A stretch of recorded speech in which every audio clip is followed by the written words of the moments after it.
write as T. Hammond. I have two series. One is called the Team Red series. It's about a woman who's blind and she finds out that she can speak or hear the thoughts of her dog. So that one there is my popular series. I tried to write what I like, and my readers went, what about the dog? So I started another series, haven't had time to go back to it because everybody wants more of the dog. So I've got books 7 and 8 being written at the same time because the story's too long, I had to split it. The series that I like is urban fantasy. The series everybody else seems to like is paranormal romance, which I don't read myself, and I have no idea where that book came from. So, anyway, I have 2 editors. One edits the Team Red series. Her name is Tara Shanner, and I have a editor in Ireland, Sligo, Ireland, who does my Posse series. Eamon is really good with no, this is not a centurion is this, or this is how many people are in a group of Roman people. So he was able to correct a lot of that kind of history, but that book is based a lot on real history. And I just happened to tweak it with a paranormal twist to it. So he does that series. Tara is only interested in the dog. So she does that series. She just retired, actually, but she taught me everything I think I know about how to write well. The very first book that I had edited cost me $350, and I sent it to one of those online, you can do it and they'll send it back to you, and I got a really good spell check out of that. And that's it. As we all know, what do they call them, homophones? When it sounds like, but it's not the same word, one and one. It doesn't catch any of that. Doesn't catch any of your grammar. Doesn't catch continuity issues, things like that.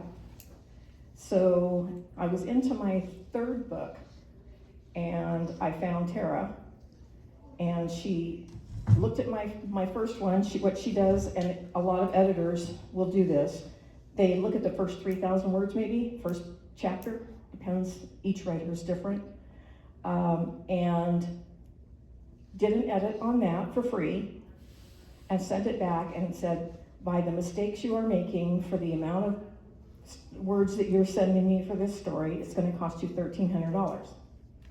I paid it. It was so worth it. She also taught me how to write better so I didn't have to pay her so much. By the time I got to my last book, the books were probably 5,000 pages more, and I was paying $300 less. So it cost me, for 85,000 words, it cost me $1,000. Really good. She's not only a regular editor for grammar, homophones, continuity, all this other stuff, she's also a developmental editor. And you can't beat them. They're really good at going, he wouldn't say that like that. He would say it like this. So she actually is invested in the characters and the story. And I have gotten so much out of her. Well, part of training her writers how to write better so that she doesn't have to waste time correcting things, she gave me cheat sheets. And some of the cheat sheets I actually looked up also. You can look up, let's say you use the word very too often. You can go online and say words to substitute for very, and then look up images, and it'll bring up the pictures of. This is one for very. So to say exactly, it's very annoying, you could say exasperating. Very confused, perplexed. Very fast, swift. It gives you good words to use for the things that you say too often. And there are things that you say too often. I was a victim of the word that. The first time she had me do a search and replace for the word that, it was over 500 of them. That was in the first half of the book. That is a lot. So That is one of those words that every author overuses, without exception, but the smart one goes back and fixes it later, because I have to write with the word that in there. And then I go back, I do my find and replace, and I replace it with something else. Very fast becomes swift, or something like that. So I have a cheat sheet, and it works really, really well. I have given all my cheat sheets to Dave, and Dave can email them out. I just didn't want everybody to have them now, because then you're reading and not listening.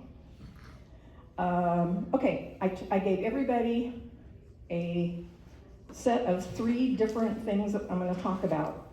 The very first one, just go ahead and read it to yourself. And then if you have a pen, it'd be nice, just write down how you would change it.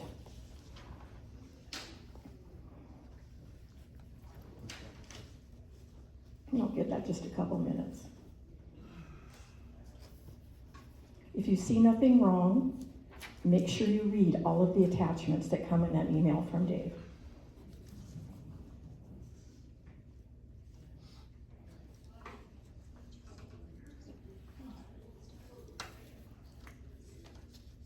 This is actually from a real author. Her book is still online. Don't know why. This was only a sample. Bad writing paragraphs often lack clarity, coherence, and purpose. They might feature errors in grammar, unclear narratives, or overuse of cliches, making them difficult for the reader to follow or understand. Examples include repetitive sentences, unnecessary details, or vague language. Does anyone want to offer what they rewrote from that paragraph? Or wait, let's go over it first. Who here can tell me what's wrong with that first paragraph? Number A.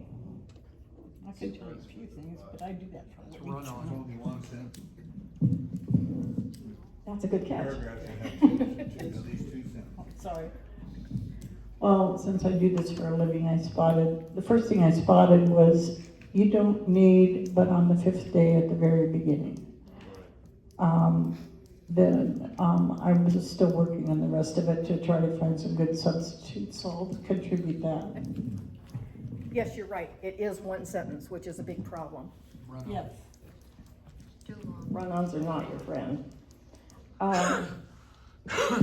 Does anyone want to offer a change of it? And keep in mind, I know you don't know all the details, so this probably makes absolutely no sense to me, and it makes absolutely no sense to you. Anyone want to offer up a? Well, I'd put a period after silence and take the and out, and then restructure the next sentence. You have those copies? I sent them to you, and I have them here also. Well, I mean, the ones that the people are looking at now. Oh yeah, there's more on my desk. My desk. Here's my restructure. And this was really fast, really quick. I did it and then didn't go back and look at it again. Word of the courier's arrival traveled faster than the man himself. 5 days after the massacre, a mud-spattered horse galloped through the broad gates of the castle, shattering the solemn silence. Gazes lifted from the newly churned earth to follow his progress. For one thing, the first run-on sentence did not tell you anything about what was happening.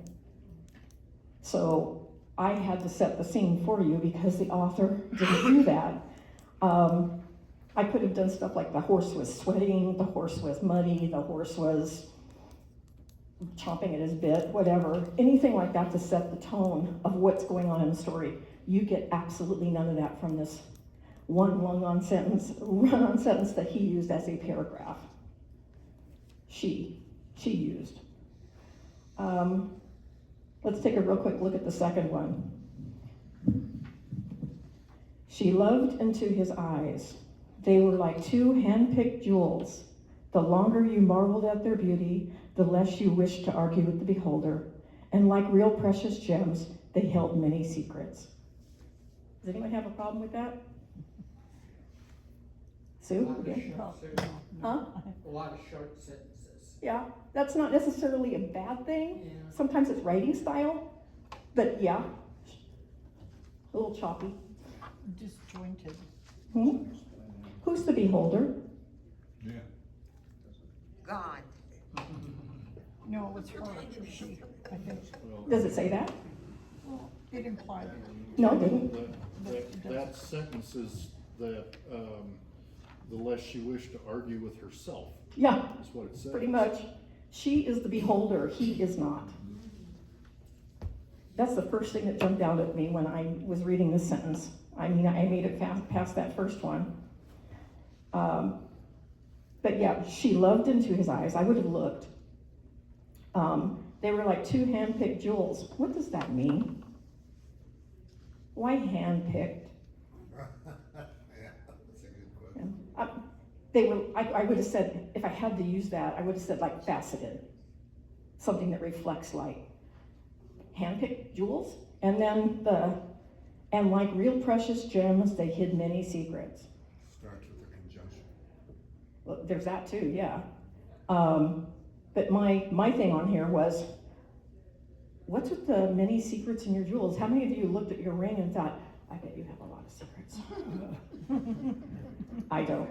Now, if they had prompted beforehand saying that this was a jewelry collector and she had all these antiques and she always wondered about the stories they could tell, that might make sense. But just saying something like real precious gems, they held many secrets. I don't know.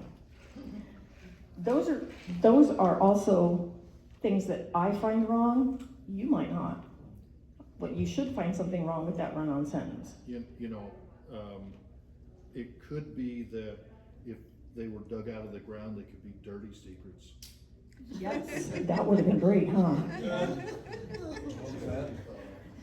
He was saying if the gems had been dug out of the dirt, they could be dirty secrets. I would have liked that written into the story.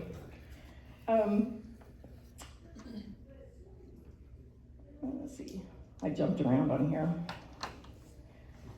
Synonyms are not always your friend. A lot of people will, how many people write on a Word or an applicable program? And you can right-click and hit synonyms, and it'll give you some different words you could use instead of the word you've highlighted. And most of the time they don't work. They're not always in context. And there's times when I've read an author and said, English must not be her first language because this has absolutely nothing to do with what she's talking about. But I recognize it as a synonym. So if you're going to use a synonym, make sure that you know what the word means. A synonym is a word that depicts the same thing as you're trying to say. Like interesting. What's a synonym for interesting? Fascinating. Fascinating. So if you were to look for a synonym of interesting, it might come up with fascinating. And some of the authors will go through and just pick one that sounds, ooh, this sounds interesting, or a good word, or I haven't used this word before. Well, there's a word you haven't used it before because you don't know how to use it in proper context. And it makes you sound like a foreign writer. I am brutal, absolutely brutal with my reviews. And I'm one of those reviewers that looks for the word that, looks for repetitive sentences, looks for unnecessary stuff, like, he heard a knock at the door. He got up and walked to the door. I would have probably said he heard a knock at the door. He got up to answer. You don't need to know he's going to the door because you know where he's going and you know he's answering the door. I mean, there's some things that just don't need to be written out. It's great for the word count, but also you're going to be paying your editor more because there's more words, and they'll probably cut them all out anyway. When you're writing, write it out the way it comes out. But when you go back, be aware of these things that people do, like over telling a story is just as bad as not giving enough detail that somebody even knows what they're talking about, as far as like the horse going through the gates. It was the gates of the kingdom. And I was listening to that and going, gates of the kingdom? I could see the gates of the castle. So my brain works all kinds of weird ways, and I don't know how yours is when you're reading. I take it very literally. This is from a book called The Witch Hunter. I picked it up free from Amazon. Let's see. This is my review. The story had possibilities. Unfortunately, it also had a lot of plot holes you could drive a semi through. Quite a few proofreader errors, as well as an overabundance of cliches and slang terms. The main protagonist has no context for what she's been, because she's been asleep for 100 years. And in one scene, she's talking about a vague conception of TV. In another, she's referencing TV shows and contemporary jokes and movie terms. So basically, if she's been asleep for 100 years, how would she even know about TV, about the Terminators, I'll be back, that type of stuff. You have to remember your character and where they're from as you're writing your story. I see this a lot. It wasn't quite so obvious as this one. She was like, really? You didn't know history back, you didn't know history checking. So she said, I'll have to kill you. If I tell you, I'll have to kill you. Or referencing terminology not used prior to the 1900s. My head hurts from all the eye rolling. Poorly researched for a story involving characters from history. For example, if a vampire was born in 46 AD, she's not met Jesus.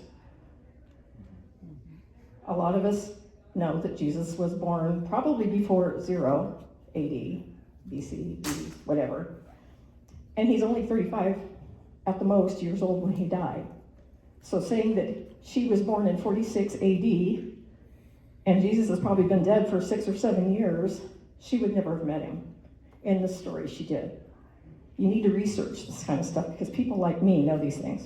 At one point, the vampire was then over 2,000 years old. And in another part of the story, he was almost 2,000 years. She was almost 2,000 years old. These kinds of mistakes take the reader out of the writing, especially if you've researched history like I've done, because one of my books is basic on history. I do everything from Boudica back to, I've researched mammoths. The last mammoths died off when the pyramids were being built. I know these things because I went back and looked, thinking that's got to be wrong. But it's in writing, so it must be true. This one here was called The Wolf's Savage Embrace. I gave it 2 stars. What's up with the title? The wolf was a whipped cupcake. The only thing savage was my headache when I finished reading this painful read. I truly have no idea why this book has so many 4 and 5 star ratings. Kat was immature, resorting to racist remarks about the werewolf, calling him a cur, Fido, Spot, Benji, etc., and ran hot to cold and back to back with her bipolar attitude. What happened to respect and maturity in relationships? Luke would tell her to stay in the car. Kat, of course, disregarded the advice, not once, not twice. You get the idea. And she's on the run from bad guys. So she decides to stop by her apartment with clothes. Seriously. The protagonists were only part of my issue. Over-embellishment with excessive wordiness. Didn't catch that. I'd expected from a very young writer. This book was stuffed with tired cliches, ruining a potentially good plot, because the plot was really good on this. That's why I got as far as the end on this book. I kept hoping for something to change. The author needs an editor and an expository writing class. That's because the expository writing class, although it's more for like policies and procedure manuals, that type of thing. It teaches you how to cut things down to the spare pieces, so you're not over embellishing stuff or over explaining things. I found myself editing and proofreading rather than enjoying the story. How many of us have been there? Okay, enough about that. Words that are used too often, and which was the basis of a lot of these negative remarks on these books. The word that. Seriously, do a Alt E and then R for replace, and then word search it, or you can like insert or something. I can't remember. Alt E I, yeah. And look, and it'll tell you how many instances of that word have popped up. The first time I read that I had 500 and I was only halfway through my book, I gasped. And then I found out that I took out at least a third of them, and I replaced most of them with something else. Instead of that, you use the word which. That he said, which he said. Or who. If you're referencing a person is not a that. They're a who. And that's a very common. First thing I notice when somebody says that's she, who she. So be aware of these types of things in the cheat sheets. I give you examples of the word that. Sometimes I take too many of them out. My editor says, I never thought I would be saying this, but that word needs to come back in. Real quick examples. The woman that thought of this was a genius. The woman who thought of this was a genius. The alien that piloted the third ship in the fleet turned purple when the star exploded. Didn't read that before I edited. The alien who piloted the ship. The emergency medical hologram that served on USS Voyager sometimes saved the crew from disaster. The hologram who, because if you remember, the hologram in the Star Trek series is the doctor, what's his name? I don't watch it. Didn't have a name. It didn't have a name? Well, he was I thought later on they gave himself a name. Yeah, maybe. I mean, I'm just Star Trek. What about Bob? Let's not debate that.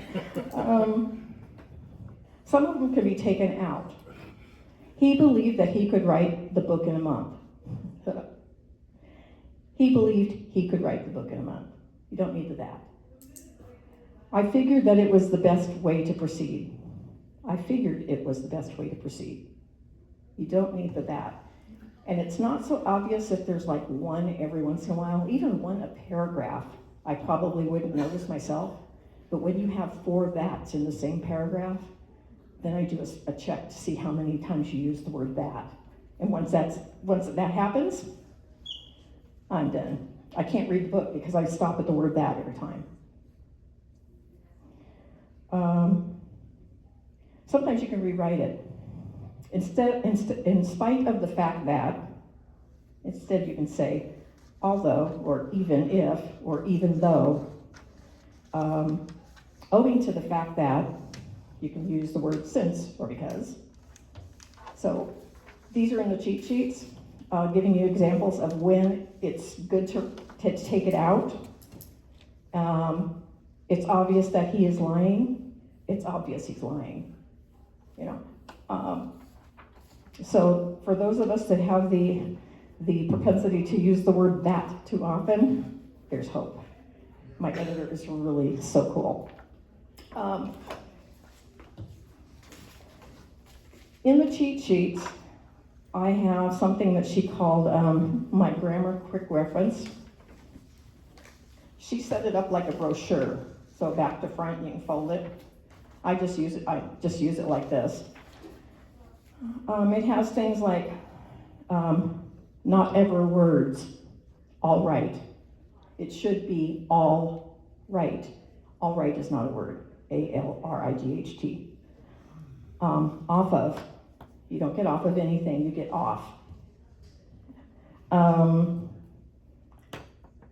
Caution words, that, suddenly. Suddenly is one of those words that people use to make it dramatic. It's kind of a lazy way to attempt the drama when you can probably use another word that will actually suck the reader right in. So maybe not suddenly, but explain why it was sudden, maybe. Just be aware of how you're using it. Just. That was my second biggest word that I could run, and I would get at least 500 in the first half. Just. Usually it was like what? Just. You can use just. I can use simply. There's another word you can use for just. Simply. He was just there. Oh no, he was just Recently. recently, yeah. You know. So there are other words you can use. Again, the word just is okay in and of itself, but if you notice that you're writing it too often or using it so you don't have to find another better word, then you might want to take another look at that and just run a check on it. Feel. My third one is feel. He felt this way. Well, what way is he feeling? My editor. Be more specific, because again, that helps bring the reader into the story. Don't say he felt it.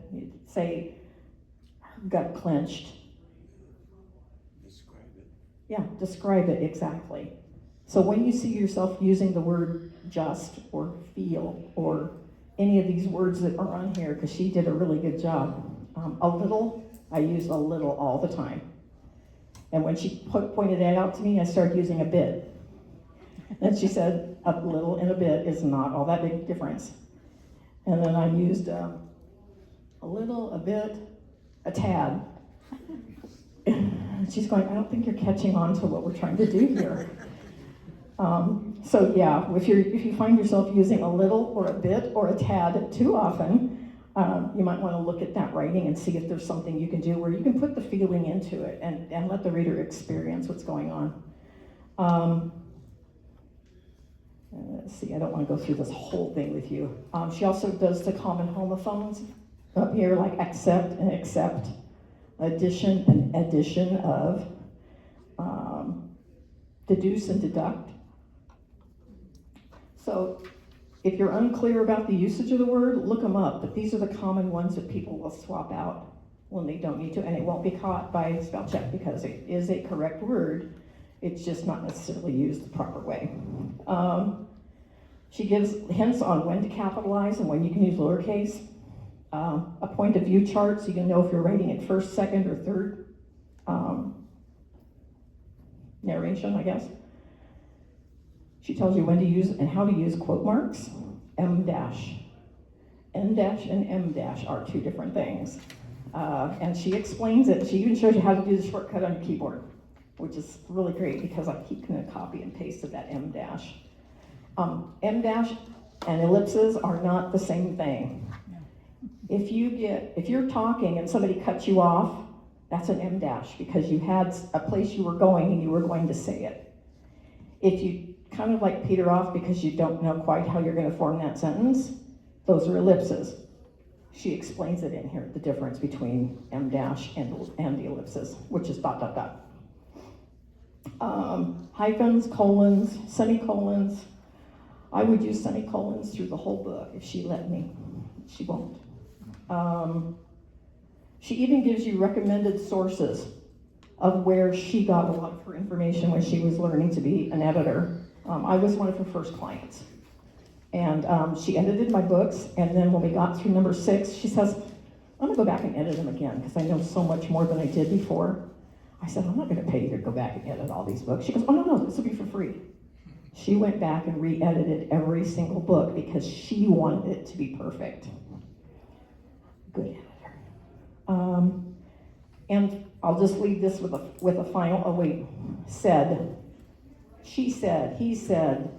Said is often overused in a story. She gave me a whole set of how you can substitute the word said depending on the circumstances. So if it's informative and general purpose, it could be added, revealed, shared, spoke, stated.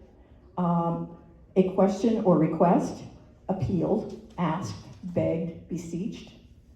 An answer or response, acknowledged, admitted, sputtered, tried, understood. Giving direction, beckoned, bossed, cautioned, commanded. These are all words that she recommends could be said instead of said. Brilliant. She's absolutely brilliant. It looks like this one here is all words you can use. It mirrors, it pretends, it refers, it touts, it steers, it feigns. These are all words you could use. Of course, use them in the proper context, but these are in the thing that I'm sending out. I have two lists that I use for vary. The colored one that I put up at the very first time with all the blue in it, that one there actually has like very fast, very slow, very cute. I don't know. This one here is just a general list of words that can be used for vary. Very noisy, deafening. Very powerful, compelling. Very rich, wealthy. Really good examples of where you can substitute a word that might make it a bit crisper writing, maybe. In there, I'm not going to go over this, is, oh wait, this is a different one. Different words for loud and quiet. An active verb cheat sheet for the word walks, because that's what another one I hate. He walks to the door. He sauntered, he limped, he shuffled. All these things can give you kind of an idea of the person, or maybe an injury or something that's going on in their life. So there's a good list of those words for walking. I have, it's like 12 pages of the proper way to hyphenate. And it needed 12 pages. There's stuff I'm looking at going, oh really? I didn't know that. And the only numbers that are hyphenated are 21 through 29. The rest of them are not. Didn't know that until I was reading this stuff. Replacing words like good, great, or awesome. Astounding, epic, riveting, impeccable, vibrant, transcendent. Some of those I wouldn't use, but you might. I think that's pretty much, oh wait, the third one on the list. I absolutely loathe, and I don't know how everybody else feels about it. Who's read 50 Shades of Grey? Did you like it? I'll take a fifth. No, that's fine, that's fine. I made it 2 pages into it. I found the writing very juvenile. And the whole inner dialogue thing she had going on, my inner goddess, I'm going, what? But here is let's see where to go. This I actually plagiarized another writer. He did a review on 50 Shades of Bad Writing. His name was Brenton Dickinson. And here is one of the, this is so much a way that the whole book went, I'm sure, because I only stopped at page 2. Speaking of run-on sentences, here we go. Vaguely I'm aware that I'm still in my sweats, unshowered, yucky, and he's gloriously yummy, his pants doing that hanging from the hips thing, and what's more, he's here in my bedroom. ... I don't know when ellipses have an extra dot in it. And then she goes on to say, finally, my medulla oblongata recalls its purpose. I breathe. The author commented of the article. That's a lot of contradictions, isn't it? The awkward string of infantile descriptions make my own medulla oblongata cease to function for a while. And apparently others agree. One edgy writer took the time to count the repetitive mind-numbing phrases. It's not just me that looks up the that's. Oh my was used 79 times. Crap was used 101. Holy moly or expletive or some other kind of explanation, 172 times. Geez was used 82. She gasped 45 times. Whoa, 13. Took a sharp intake of breath 4 times. And on every second page, the character murmurs, 207. Whispers, 199. Or they occasionally mutter, 51. Inner goddess is surprisingly common with 58 references, and subconscious has 82. You know that the book has questionable readership, and I don't mean questionable as in necessarily bad, bad taste, but I mean, there's that huge gap from either you really like it or you really don't. And I'm in the really don'ts. But obviously, it has a following. There's a lot of people that read this. I could not get past the first, my gosh, and the inner goddess thing. Didn't get it. Anyway, I think that's all that I had. Does anyone have any questions or comments or? Well, I'd like to say if this was the first sentence in the book, it would get put down. I wouldn't read the second sentence. The author of this article got it because a friend of his threw it away in the garbage can. She was too embarrassed to take it back to the bookstore for a refund. Kid you not, that's what he said. Yeah. In my defense, I wrote a book about 50 Shades of Grey type of a book for men. Oh, cool. I hope it didn't have a lot of inner goddess. Yes? One of the things I do to circumvent the sad, I just do a dialogue and just put who's ever saying it, then whatever they say. And it makes it a little more clearer in a dialogue. A lot of times I get lost, who's saying what here, you know? And so I do that for every time a different speaker comes out. My Team Red series is dialogue driven. It's all the interactions between the characters that make it popular with its readers. Posse is not so dialogue driven. It's more Mitchner, with a lot of explanation on stuff, like the caves. I tell you where the cave is, that it's got the pink granite, and it's got, like shelves, or, like nooks and crannies. And so that one gets a little bit more into a different writing style completely. Everybody's got their own writing style. No writing style is necessarily wrong or right. Just get it out there however it takes, and then go back and do some self-edit on it. Look at those words like, very. It was very good. Was it just very good? Or was this, like exceptional? Or was it like very disappointing? It was disappointing. Just take a look and as an editor yourself, go back through your stuff and go, could I have done a better job with this? Am I saying too much when I should be talking about her gut clenched? Something where the reader almost has a visual of that happening. So, anything else? Yes? I have problems with the F word being used over and over and over again in the story. And in fact, I won't even read it if it's too much. What I do for stuff like that gets crazy, if I don't put it down, sometimes it's actually, if I'm reading something where it's like urban and that's how the people talk, it gets frustrating, so I'll put in a different word, like, it's fabulous.